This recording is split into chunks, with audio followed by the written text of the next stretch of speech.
Programme मुकाबिल में खुश आमदेद। मैं हूं रबिया असर, मेरे साथ मौजूद है आमिर मतीन। और आज के प्रोग्राम में जो टॉपिक्स हम शामिल करेंगे उसमें सबसे पहले ईरान में सूरत हाल खतरनाक रुख इख्तियार कर गई।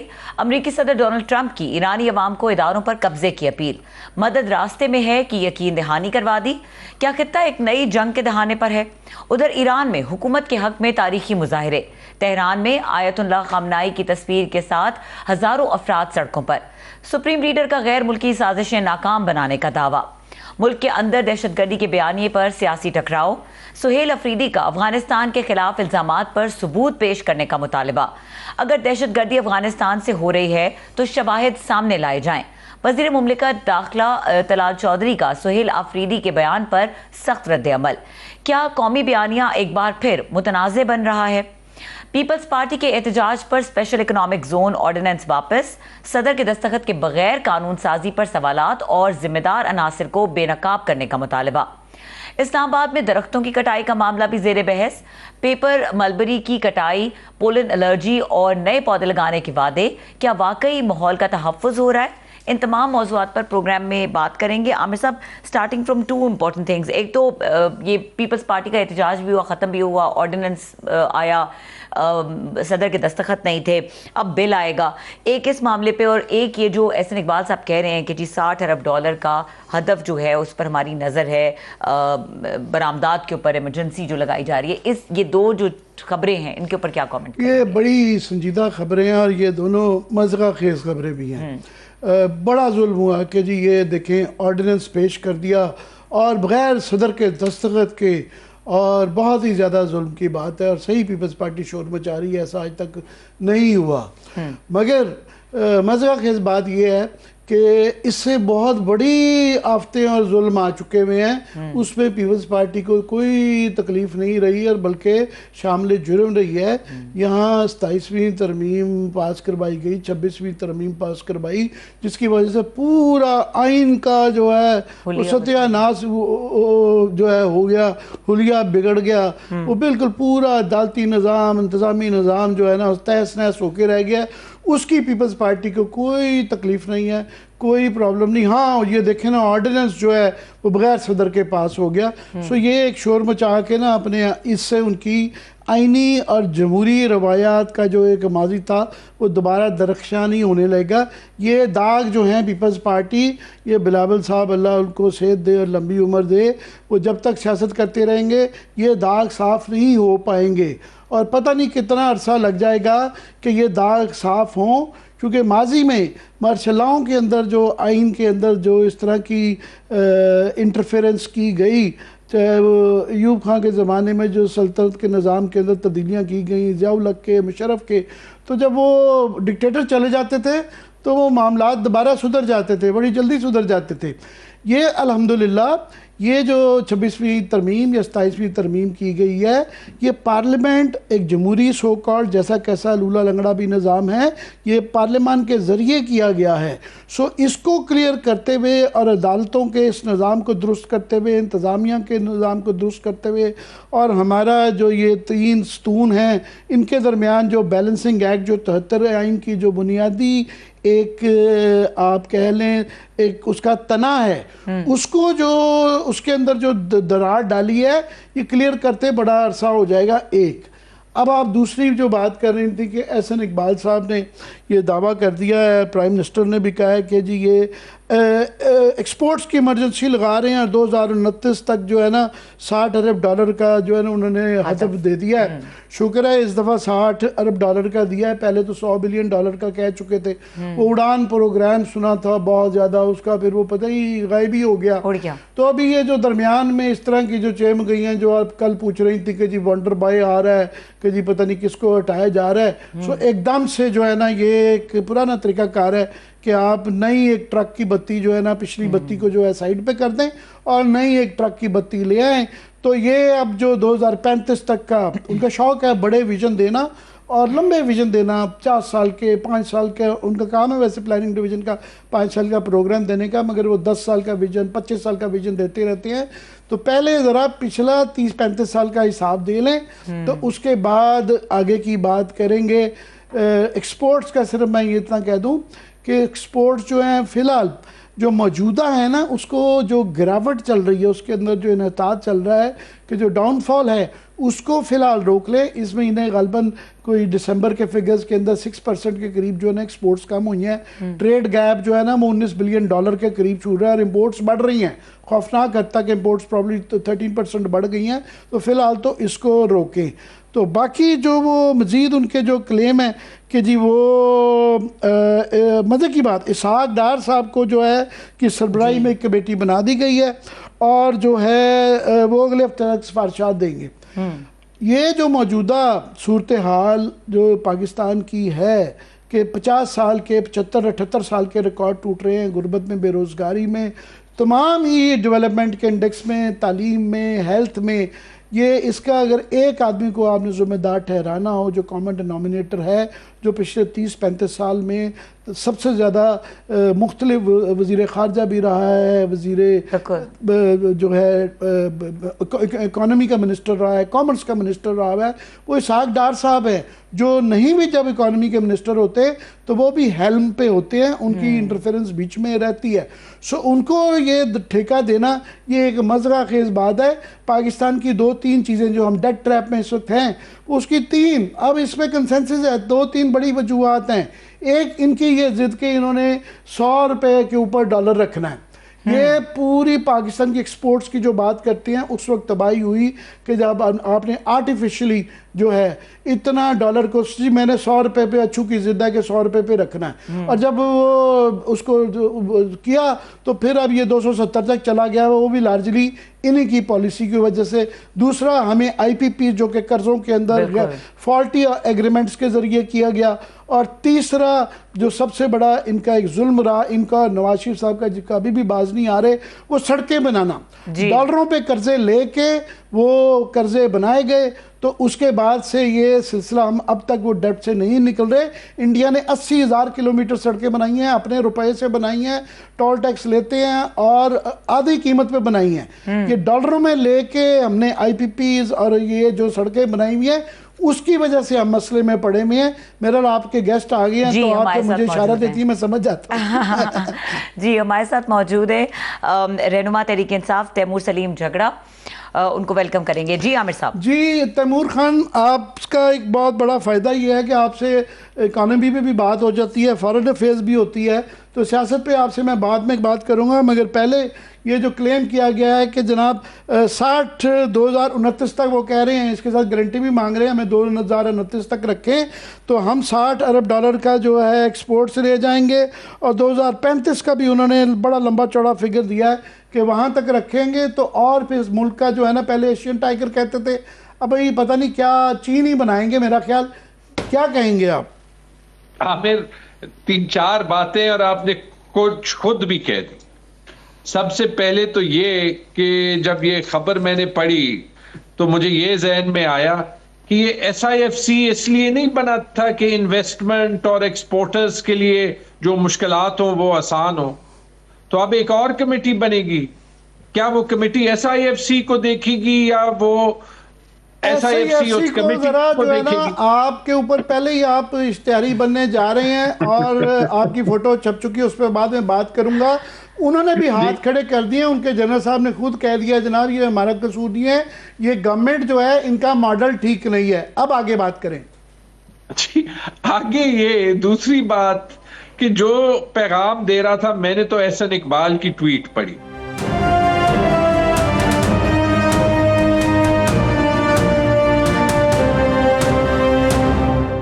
दुनिया के जो गरीब तरीन ममालिक रह गए हैं, जो अफ्रीका के गरीब तरीन ममालिक हैं, अभी पाकिस्तान की मईशत का मुआवजा उनसे होता है। मैं आपसे सियासत पे करना चाहता हूं, मैं लास्ट में भी इसमें ऐड कर दूं कि ईरान के अंदर जो है उसके हम अगले सेगमेंट में बड़ी तफसीलन बात कर रहे हैं कि क्या महरक़ात थे कि वहाँ भी जो है एक उबाल अवाम के अंदर जो आया हुआ है। मगर याद रहे कि ईरान का हमारी 1700 का शायद पर कैपिटा है, अभी भी उनका $4000 का तमाम बुरे तरीन चार दहाइयों की कदमों के बावजूद, क्योंकि तेल है उनके पास, इनडायरेक्टली चाहे सिर्फ चीन को या चीन को जाता है या वो बेचा जाता है, उसके बावजूद 4000 उनका हमारे से डबल पर कैपिटा है। और उनका ह्यूमन डेवलपमेंट इंडेक्स में यानी तालीम, ग़िज़ा और हेल्थ में वो 48वां गालिबन नंबर है।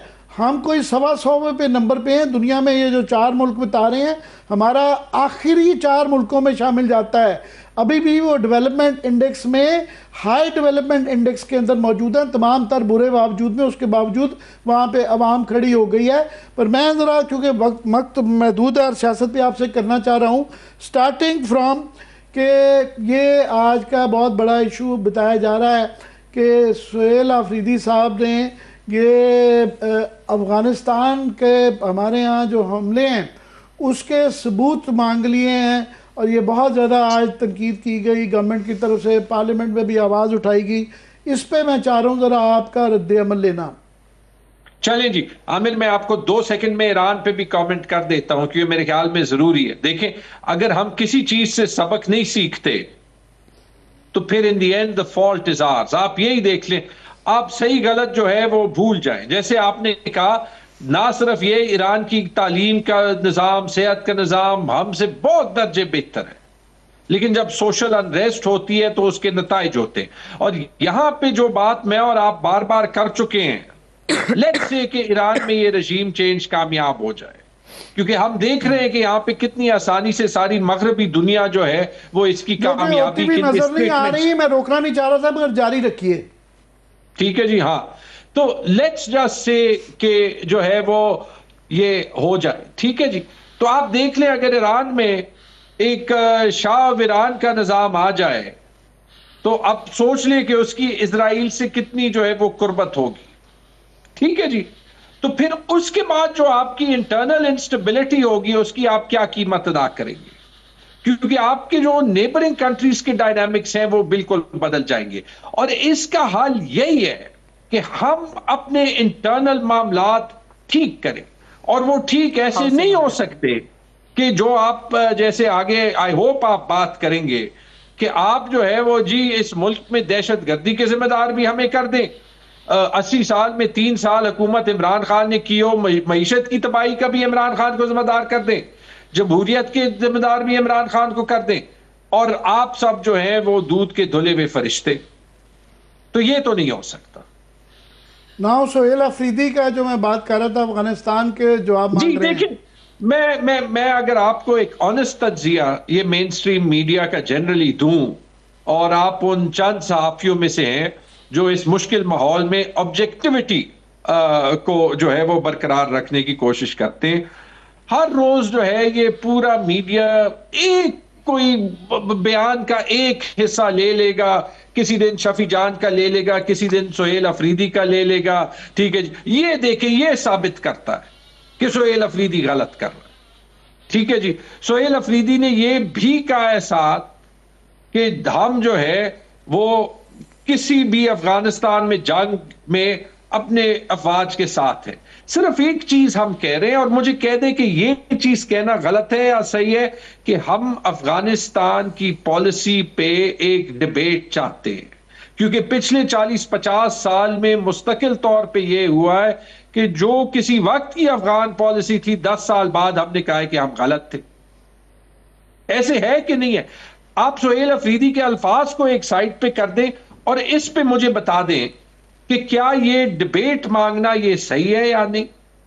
आप जब हर रोज ये कहते हैं कि हमें खैबर पख्तूनख्वा के हालात की फिक्र नहीं है, तो मुझे ये बता दें कि जो लोग ये कहते हैं वफाकी हुकूमत में, कभी आपको ये फिक्र तो नहीं रही कि आप यहां पे आए?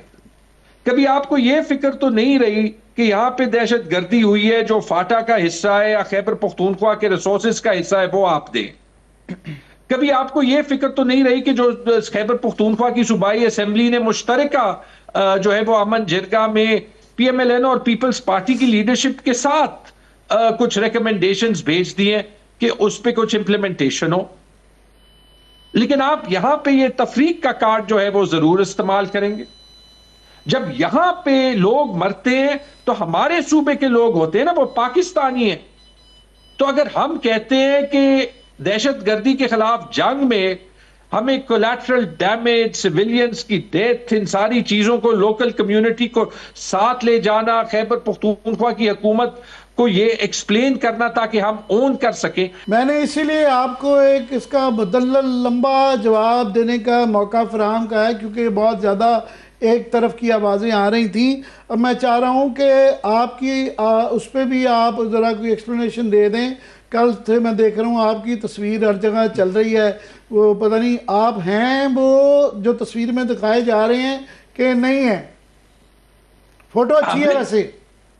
आमिर, ये आपने कहा है, मेरी वालदा साथ बैठी है, वो भी हंसने लग गई। देखें, ये जो भी कर रहे हैं पाकिस्तान का मजाक बना रहे, पाकिस्तान में हर निजाम का मजाक बना रहे। मैं आपको बताता हूं, मैं बैठा, मुझे किसी ने कहा कि यार ये जो रेडियो पाकिस्तान का केस है उसमें जी कोई जो है वो फोरेंसिक हो, मैंने कहा यार मेरा तो नाम भी नहीं है उस केस में। आपको पता है कि वो केस, उसकी इन्वेस्टिगेशन दिसंबर 2023 में कंप्लीट हुई है, इंटरिम हुकूमत ने कंप्लीट की है। अच्छा, आपको यह पता है कि जो फोरेंसिक में रिपोर्ट है उसमें साबित क्या हुआ है, यह आपको पता है? मुझे नहीं पता, मैं इसीलिए आपसे पूछ रहा हूं। अपनी वालदा को मेरा सलाम कहिएगा, वो भी आई एम श्योर जो आप सुनना चाह रही होंगी। जी जी, वो भी वालेकुम सलाम कह रही हैं। लेकिन आप ये देख लें कि यार उस फोरेंसिक में यह साबित हुआ है कि ये वीडियो तैमूर झगड़ा की है। तो यार ये इतनी, हम पंजाब फोरेंसिक लैब की तारीफ सुन रहे हैं, तो वो वीडियो तैमूर झगड़ा की है, वो तो मैंने ट्वीट की है। तो जब वो मैंने ट्वीट की है तो इसमें पंजाब फोरेंसिक लैब ने कौन सा तीर मारा है? अच्छा, इंटरेस्टिंग बात ये, वैसे आप इतने समझदार आदमी हैं, बाहर के पढ़े लिखे ग्रेजुएट हैं, आपसे मैं ये बेवकूफ़ी की उम्मीद नहीं कर रहा था कि अपनी तस्वीर खुद ही आप तशहीर कर रहे हैं। नहीं, लेकिन ये कौन सी ट्वीट, आप ये देख लेना, उस्मा बुखारी, जज उस्मा बुखारी, जो कि मुझे लगता है कि फोरेंसिक लैब की डीजीपी हैं और पाकिस्तान के हर कोर्ट की चीफ जस्टिस भी हैं, पंजाब हुकूमत की नुमाइंदा स्पोक्स पर्सन और इंफॉर्मेशन मिनिस्टर होते हुए, उन्होंने तो उस तस्वीर की बेसिस पे डिक्लेयर कर दिया कि वो जो वीडियो थी वो ये साबित कर दिया कि रेडियो पाकिस्तान को जलाया है। तो लेकिन झगड़ा साहब, अगर एक चीज वाज़ेह कर दें कि क्या वाकई इस तस्वीर का कोई ताल्लुक है रेडियो पाकिस्तान से या ये उसके बाहर की है? सुन लेना, इंटरेस्टिंगली वो वीडियो तो इस्लामाबाद में जब मैं था, जब इमरान खान का अरेस्ट हो गया था, तो मैं गाड़ी में बैठा, आप उस वीडियो में शीशे से देख लें, आपको इस्लामाबाद का ग्रीन बेल्ट नजर आ रहा होगा, राइट? वो तो उस वक्त की है, मैं इमरान खान के अरेस्ट की मजम्मत कर रहा हूं। तो उससे क्या साबित हो गया? इस तरह हमने आपकी और आपकी वालदा की तशफ़ी के लिए जवाब आपसे ले लिया, क्योंकि उस्मा बुखारी इस वक्त हमारे साथ है नहीं है। अगर वो जवाब देना चाहें, हमें बड़ा कम पंजाब गवर्नमेंट से जवाब मिलता है, तो she is more than welcome.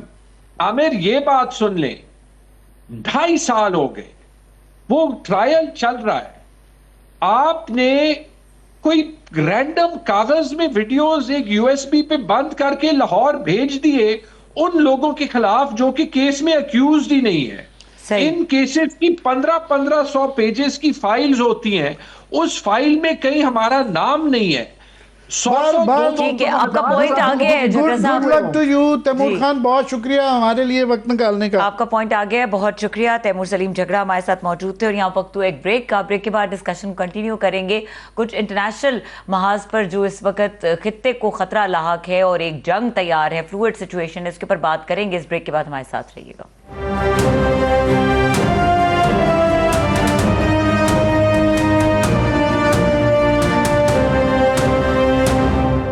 Welcome back. और आमिर साहब, बात करेंगे कुछ ईरान की सूरत हाल पर। हमारे साथ गेस्ट भी मौजूद हैं, डॉक्टर अवैस सलीम साहब, वो भी हमें ज्वाइन करेंगे डिस्कशन में। बट पहले आप बताइए कि ये जो ईरान की सूरत हाल इस वक्त बनी हुई है, इसको आप कैसे देख रहे हैं? जी, ईरान की एक जो सिचुएशन है, ऑफ कोर्स जो है वो सिर्फ ये नहीं कि ईरान की और अमेरिका और इसराइल की झड़प होगी, ये पूरे खित्ते की जंग बन सकती है। क्योंकि इस दफ़ा लास्ट टाइम जब ईरान पे हमला हुआ था तो उन्होंने कतर पे एक सिंबॉलिक सा एक मिसाइल दागा था, मगर इस दफ़ा उनकी तरफ से आ रहा है कि अगर कोई हमला हो तो वो तमाम अमरीकी अड्डों को निशाना बनाएंगे। तो ये खित्ते की जंग और उसके बाद शायद ये कोई बड़े लेवल की आलमी जंग की तरफ भी ख़तरात हो सकते हैं। तो अमेरिका की तरफ से, वाइट हाउस की तरफ से आज बड़ा सख्त किस्म के जो बयानात आए हुए हैं कि जी ईरानी जौहरी प्रोग्राम और बैलिस्टिक मिसाइल तंसीक को भी मुमकिन तौर पर अहदाफ बनाया जा सकता है। अभी जो सूरत हाल है ईरान की कि वहाँ पे ज़ाहिर है ये 28 दिसंबर से ये मामला शुरू हुआ और उसके अंदर जो क्लियरली फिगर्स आ रहे हैं वो 300 से लेके 800 अफराद जो हैं वो बताया जा रहा है कि सिक्योरिटी अफराद की फायरिंग के अंदर मुबैना तौर पे मारे जा चुके हुए हैं। और अभी संडे के अंदर, संडे के रोज़ इतवार वाले दिन ईरान की हुकूमत के हक में भी एक बहुत बड़ा वहाँ पे एक मजमा इकट्ठा हुआ जिससे बताया जा रहा है कि अंदरूनी तौर पे जो है वो थोड़ा सा उन्होंने कंट्रोल कर लिया है। और ईरान ये कह रहा है कि जनाब ये जो लोग मारे गए, जो 500 से लेके 800 तक अफराद जो हैं, ये एक साजिश की गई थी जैसे कि पिछली दफ़ा भी जंग के दौरान में। और ये CIA और मोसाद का इसके अंदर उन पे इल्ज़ाम वो धर रहे हैं कि ये अल्बानिया के अंदर जो है वो उसको मुजाहिदीन खल्क जो है वो एक ग्रुप था और ये एक पूरा एक साइबर हमला भी था कि एक पूरा इंटरनेट के ज़रिए उसको लोगों को ये करके और उनके मुताबिक ये मैदान स्ट्रेटजी, ये मैं नहीं कह रहा, ये CIA के काफ़ी पुराने साबिक अफराद और माइकल पॉम्पियो जो साबिक वज़ीर ख़ारजा अमेरिका के, उन्होंने भी ट्वीट किया है कि जनाब के अंदर शामिल है और उनके लिए आप दुआ करें। इस टाइप की ट्वीट उनकी भी कुछ आई है। और ईरानियंस के बकौल ये मैदान स्ट्रेटजी थी कि जान के क्राउड के अंदर मिल के इस तरह के एजेंट्स वो लोगों को प्रोवोक करते हैं और उसके ज़रिए सिक्योरिटी का जो है एहलकार उनकी फायरिंग हुई और ये हमने उनके बकौल उन्होंने वो कंट्रोल कर लिया है। मगर बहरहाल अभी लगता ये है क्योंकि अभी तक ज़्यादातर इतलाएँ वेस्टर्न मीडिया से आ रही थी और ईरान ने पूरा इंटरनेट के ऊपर उनके बकौल कंट्रोल किया ही उन्होंने इंटरनेट को रोक के है। तो बहरहाल अभी नज़र आता है कि वक्ती तौर पे वहाँ अंदरूनी तौर पे तो थमा है, मगर क्या सवाल ये है कि अमेरिका हमला करना वहाँ से ये बात टली है या नहीं है। इस पर मैं चाहूँगा कि डॉक्टर अवैस सलीम जो है इस पर बड़ी गहरी नज़र रखते हैं, वाशिंगटन में बैठे हुए हैं। डॉक्टर साहब, आपका एक ओवरऑल तजिया कि इस वक्त ईरान में क्या सूरत हाल है और जंग के कितने ख़तरात हैं?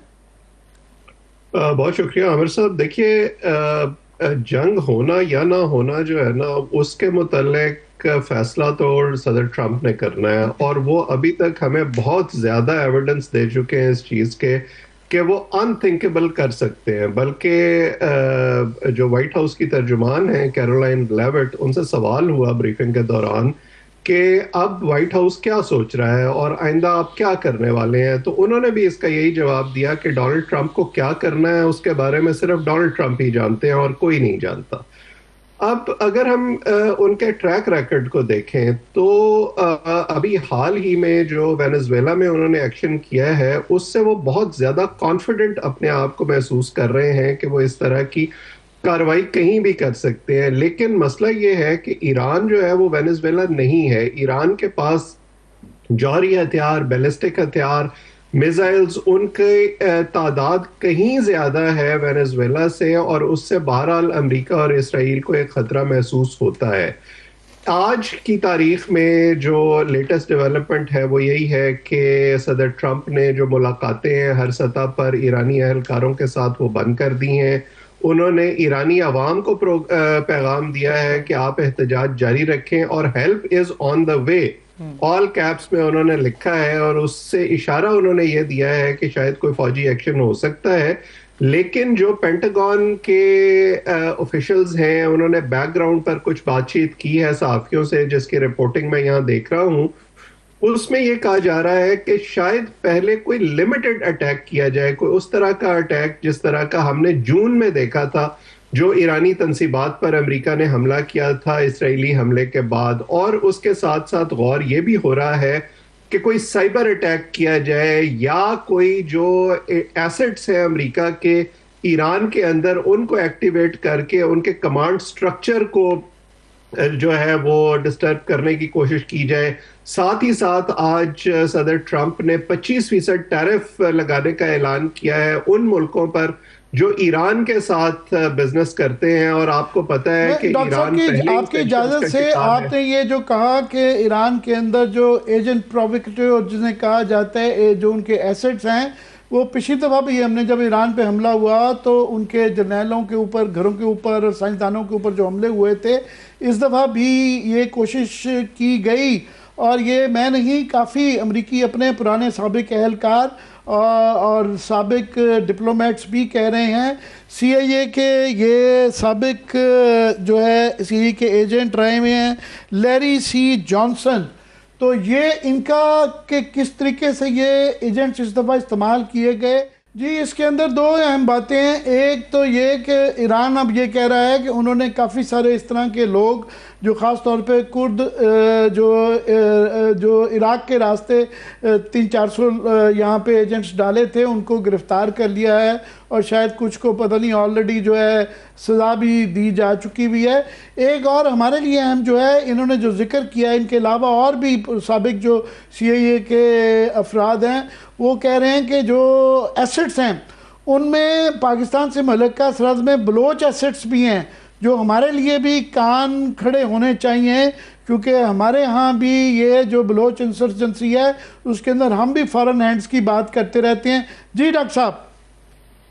ये बात बिल्कुल ठीक है। देखिए, जब भी आपकी सरहद के पार जंग शुरू होती है या शोरिश होती है तो उसके शोलों से आप महफूज नहीं रह सकते, और हमने अफगानिस्तान में जो है वो इसका नतीजा भुगता है। सो हमें इस पर परेशान होना चाहिए। न सिर्फ ये कि अगर फर्ज करें कि लिमिटेड अटैक या बूट्स ऑन द ग्राउंड होते हैं ईरान में, फिर उसके अलावा जब आपने बिल्कुल ठीक इशारा किया कि अगर एक तरफ अमेरिका के हक में फोर्सेस एक्टिवेट होंगी तो अमेरिका के खिलाफ जो ईरान के हक में फोर्सेस हैं वो भी एक्टिवेट होंगी, और इस खित्ते में वैसे ही बड़ी वॉलेटाइल सूरत हाल रहती है। तो दूसरे जो एजेंट्स हैं मुख्तलिफ कुव्वतों के, वो भी अपना इसमें से फायदा उठाने की कोशिश करेंगे। हम कोयटा शूरा का बड़ा नाम सुनते रहे हैं, तालिबान का नाम सुनते रहे हैं, और तालिबान की एक्सेस जो है वो ईरान तक रही है इससे पहले भी। जी, और इसी नोट पे बहुत शुक्रिया डॉक्टर वैद सलीम, आपने हमें वक्त दिया और यहाँ पे प्रोग्राम का वक्त खत्म हो गया। देखने के लिए शुक्रिया, इजाज़त दीजिए, अल्लाह हाफ़िज़।